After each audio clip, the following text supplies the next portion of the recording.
What's up everyone? So today's video would be going to be on the most important and effective bodyweight exercise, which is the pull-ups.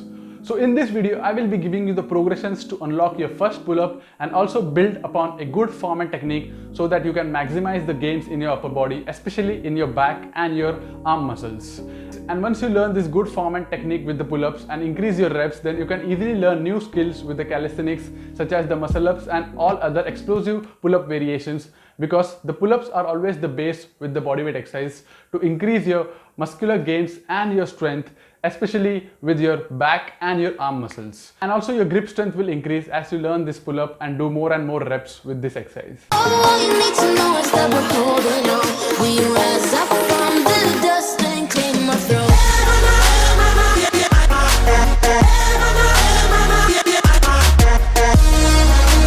So before we start with this video, let's look into the muscles which are required for doing the pull-ups so that you can learn the progressions while keeping an eye upon the muscles which we are working. So here the basic muscles required would be the back muscles, your arm muscles, your grip strength and your core muscles, which is usually neglected while performing the pull-ups. But if your core muscles are properly engaged, then only you will be able to pull yourself upward without swinging forward and backward. So the core muscle engagement is usually neglected. Don't neglect that. I will be giving you the exercise which will help you to engage your core muscles and maintain a good stability while doing the pull-ups.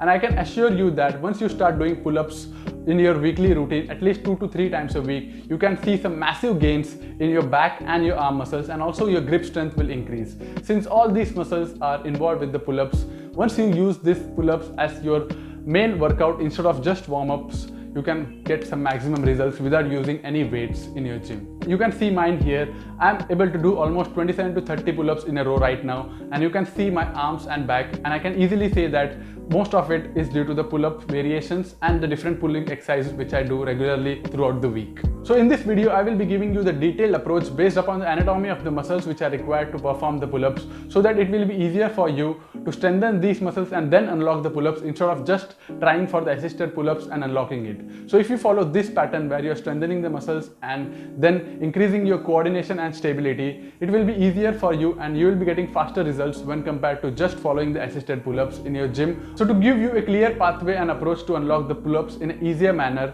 I am dividing this video into 3 phases. All the 3 phases will give you the different variation of exercises depending upon your strength level, so that it will be easier for you to follow these phases and unlock the pull-ups. And in the end, we will be discussing about the right and wrong ways of performing the pull-ups so that you master your pull-ups and increase the reps of the pull-ups while staying injury-free. So let's look into each of these exercises in every phases and the weekly schedule on how to perform them. So the first phase will focus on strengthening the muscles which are actually required for the pull-ups. That is your back muscles, your core muscles, your arm muscles and your grip strength. So once you strengthen these muscles, it will be quite easier for you to pull yourself above the bar instead of just trying to do some assisted pull-ups in the hopes of unlocking your first pull-up. So let's see the different exercises which will help you to strengthen the muscles which are actually required in your pull-up. Hang on the bar, retracting your shoulder blades by pulling them away from the ears and keeping your legs slightly forward so that you engage your core muscles as well. This will help you to maintain a stable position while you hang on the bar instead of just swinging. Keep hanging on the bar till failure so that you work on your forearm strength, core strength and stability, and also the shoulder stability, which is extremely important to perform the pull-ups. You can always use different grips while performing this exercise so that you increase your grip strength as well, which is also important while you pull yourself upward. Here you have to retract and protract your shoulder blades alternately by bringing the shoulders closer to the ears and away from the ears. This exercise will help you to activate those scapular muscles on your upper back and learn how to engage them while initiating your pull-ups instead of just using your arms to pull yourself up. Here you have to hold a resistance band almost shoulder width apart, and then keeping your elbows inward without flaring it out, you have to pull the band outward as much as it's possible for you. As you pull the band outward, you will feel the contraction in your rotator cuff muscles present in your upper back. This muscle is extremely important to stabilize your shoulder blades and help you in the retraction of the shoulder blades as you are performing the pull-ups to get a better activation and stay injury free. To perform the forearm curls, use any weights or even resistance band, and keeping your elbows supported on your thighs and palms facing upward, Curl your wrist upward as much as is possible for you so that you can get contraction in your forearm flexor muscles, which will help you to increase the fatigue threshold of the forearm muscles when you are performing the pull-ups. This exercise is similar to the forearm curls, but instead of keeping your palms facing upward, the palms will be facing downward here and you will be curling upward so that you activate your forearm extensor muscles, which will also assist you when performing the pull-ups. When performing the hollow body holds, you have to make sure that your back is flat on the floor and there is no arch on your low back. Then lift your shoulder blades and your thighs off the floor while maintaining a good contraction in your glutes and your abdominal muscles. This exercise will help you to increase your core strength and maintain a good stability while you are performing the pull-ups on the bar. The second phase will focus on the pull movements which you can do using a bar, and the exercises which also involves these pull movements which you can do with the weights or the resistance band. So here these pull movements will help you to get a better engagement of the muscles which are actually required in the pull-ups. So it will create a neural pathway in your brain and you will be able to easily engage those muscles when you are going for the actual pull-ups. So let's see the different exercises here. Here you have to hold the bar almost shoulder width apart and slide your leg forward such that when you pull yourself upward, your chest is touching to the bar. And as you pull upward, you have to maintain a good core stability as well. You can also try a supinated or the underhand grip with this variation to build your back and your arm strength. If you don't have the access to the parallel bars, this same exercise can also be done with the barbell rack or with 2 chairs and a stick.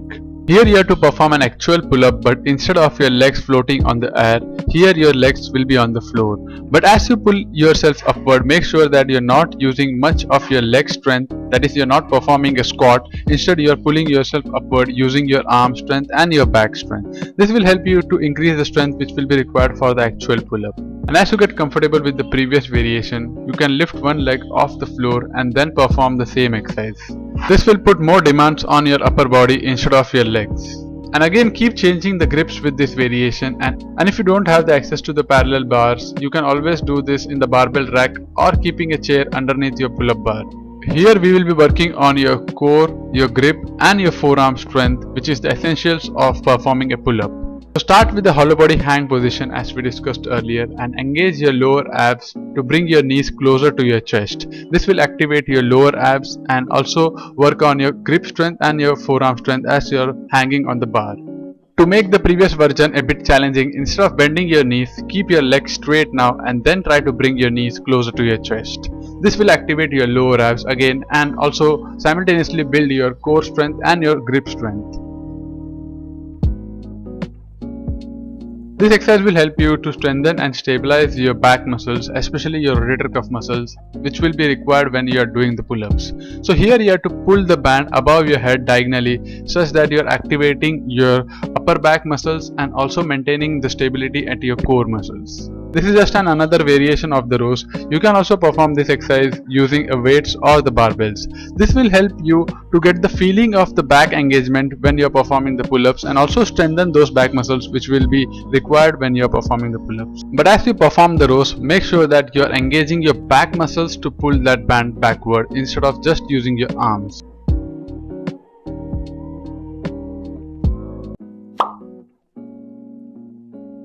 The third phase will focus on the actual pull-ups with some easier and assisted variations. So here you will be pulling yourself above the bar, but the focus is not just on pulling yourself above the bar, instead it's on the form and technique. So that once you learn the good form and technique with these assisted variants, it will be easier for you to translate them into the actual pull-ups when you are not using any assistance.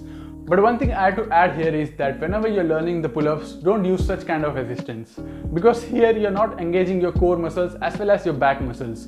You're just pulling yourself above the bar. So there you're just focusing on pulling yourself upward using your arms and not engaging your core and back muscles. So this won't help you to translate the good form and technique and learn the pull-ups. So even if you are able to do pull-ups with that kind of resistance, it is not helping you to learn the actual pull-ups.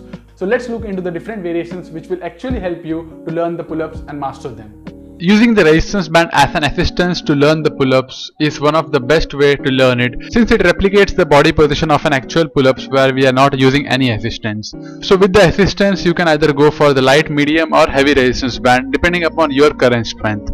But make sure that while you're using this resistance band as an assistance, keep your legs forward, engage your core muscles, and also initiate the pull using your scapula muscles on the shoulder blades. So if you're a beginner and never tried the pull-ups in your life, then you can go with the heavy resistance band, and as your strength increases, keep on lowering the resistance of the band. This will help you to increase your strength, and as you build the sufficient strength, you will be able to do the pull-ups. Here you have to pull yourself above the bar using the assistance of the resistance band, and as you hit above the bar, you have to hold there for a moment and then lower down as low as it's possible for you.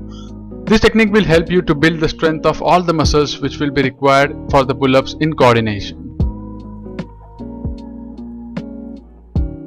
So here you have to jump from the ground and hold the pull-up at the top where your chins are above the bar. This technique will help you to build your strength and stability isometrically, so that you're also engaging your muscles when you're lowering down from the pull-ups.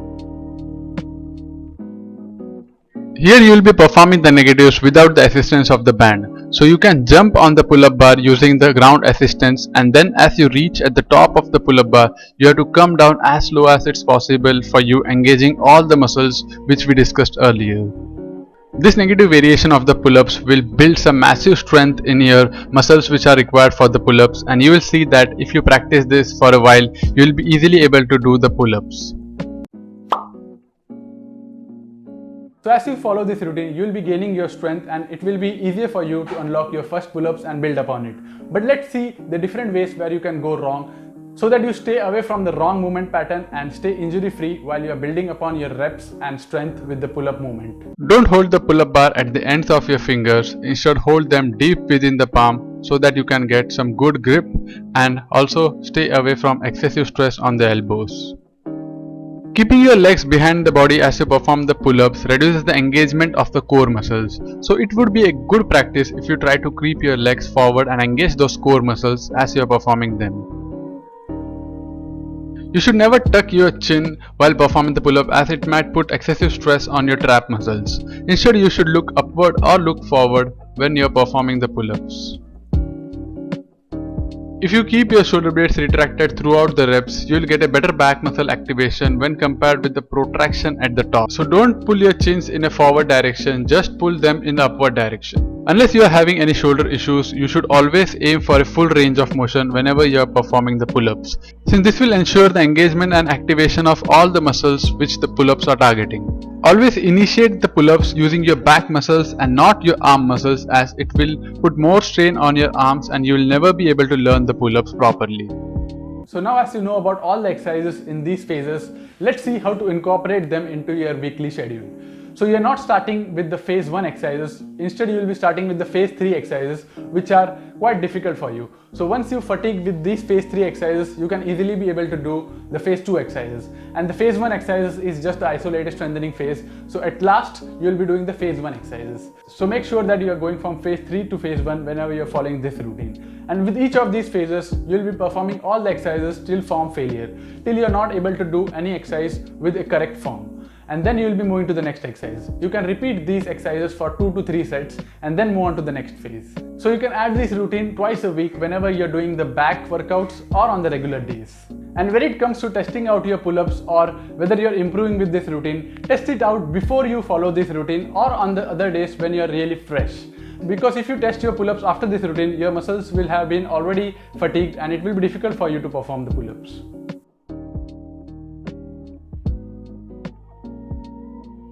So I hope I gave you a better clarity and the progressions which will help you to unlock your pull-ups. So let me know in the comment below whether this routine is working for you and how many pull-ups you are able to manage after following this routine. And if you found this video valuable, like this video, share with everyone, and subscribe to my channel for more such informative videos on fitness and nutrition. And if you wish to train with us, you can check out TheSuppleStrength.com, where we provide evidence-based nutrition as well as workout coaching to enhance human performance. So we will meet in the next video. Till then, stay supple, stay strong.